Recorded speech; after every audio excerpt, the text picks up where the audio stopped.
अस्सलाम वालेकुम everybody and welcome back to my channel environmentalist the voice of nature. आज हम बात करेंगे फ्लैश फ्लड्स और क्लाउड बस्ट के बारे में कि पाकिस्तान में एकदम से क्यों हमें लग रहा है कि बहुत ज़्यादा फ्लैश फ्लड्स हो रहे हैं या क्लाउड बस्ट हो रहा है, क्योंकि Pakistan is not just receiving rains but deadlier rains.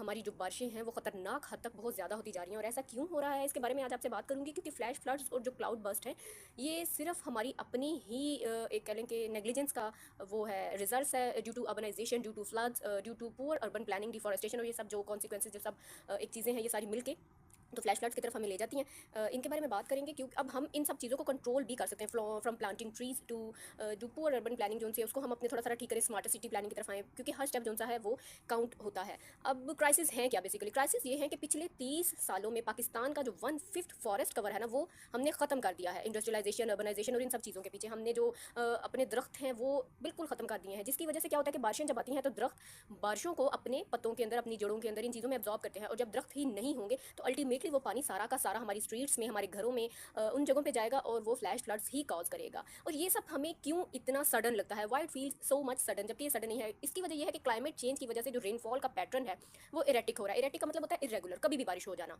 तो उसकी वजह से क्या होता है कि हॉट एयर जो उनको ट्रैप होती है एटमॉस्फेयर के अंदर और सडन क्लाउड बस्ट होता है। क्लाउड बस्ट होता क्या है? मतलब क्लाउड बस्ट का मतलब होता है कि मैसिव डाउनपोर्स, बहुत ज़्यादा क्वांटिटी में बारिश का बरसना इन मिनटों के अंदर वो पूरे के पूरे शहर को लेकर डूब जाती है, इस कदर बारिश होती है।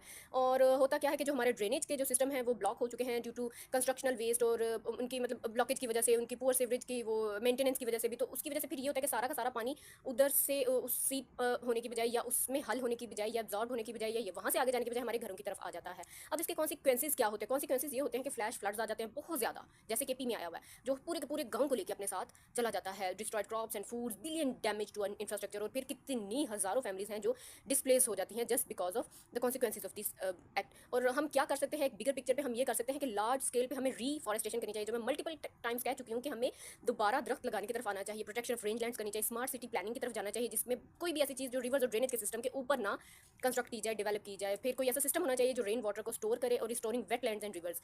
इंडिविजुअली हम क्या कर सकते हैं? हमें चाहिए कि हम दरख्त लगाएं, हम अपने गार्बेज वगैरह को, इस तरह की चीज़ों को ड्रेनेज में, दरियाओं में फेंकने से गुरेज करें। जब हम जाते हैं दरियाओं की तरफ या रावी की तरफ तो हम देखते हैं कि रावी, जब हम लाहौर की तरफ जा रहे होते हैं तो देखते हैं कि वो सारा का सारा दरिया जो होता है सिर्फ गंद से भरा हुआ है। हम इन चीज़ों को रोकें, अपने पानी को बचाएं, अपनी बिजली को बचाएं, क्योंकि दोनों ही इन्वायरमेंटल स्ट्रेस को रिड्यूस करेंगे ultimately.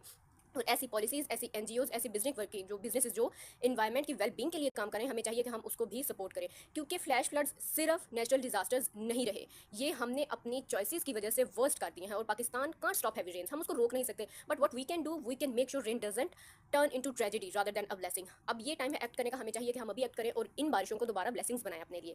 Thank you so much for watching my video. अल्लाह हाफिज़।